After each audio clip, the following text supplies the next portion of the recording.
Good morning, and thanks for joining me today.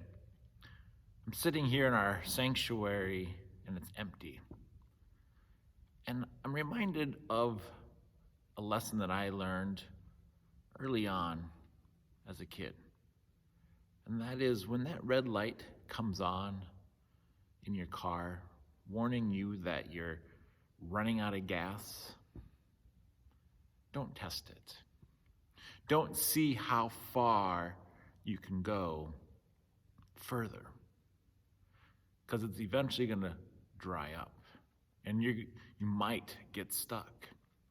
Now, luckily for me, I pushed it far enough and I made it to the local gas station, but it was always a challenge for me to see how far I could go. Now, don't ask me why that was something that I did as a young driver, but it gave me a challenge. And thinking about how far can I take it?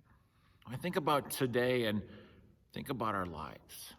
I think how many of you are running on empty? Maybe you're running on empty because you're worrying about things or anxiety, or you're running on empty because you don't know financially what might happen next. Or maybe as students, you're running on low because you just miss your friends. You miss that interaction and that connectivity with other people. Or you're running on low because grades are suffering and it's not what you want to be. Well, I think about this and I think about Proverbs here and what Proverbs tells us in Proverbs 4:23. Guard your heart above all else, for it determines the course of your life. So we think about God. We think about if we don't let God direct the course of our lives, we're going to be empty. We're going to be giving up on what he has for each and every one of us. Now, again, right now, as the world is in this crazy state, we don't know what's even going to happen next hour, next day, or even next week. But again, if we think about guarding our heart, what allows into our heart, studying God's word, and by allowing God, as it says here, for it determines the course of your life.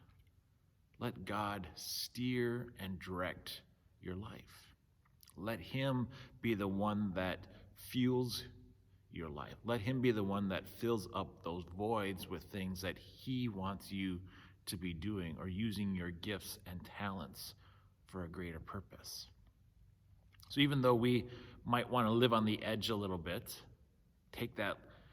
allow that light to come on. Let us remind ourselves that in our spiritual life, if you're running on empty, take time to pray. And that's why I'm here today. I'm here in our sanctuary praying for you, praying for our students. Particularly today, I'm praying for our seniors.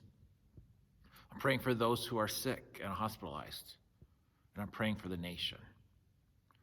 So if you're out there today and you're watching, I encourage you to take time to pray. Pray for those people in your lives who need fuel to be able to have that direction in their lives as they seek Jesus.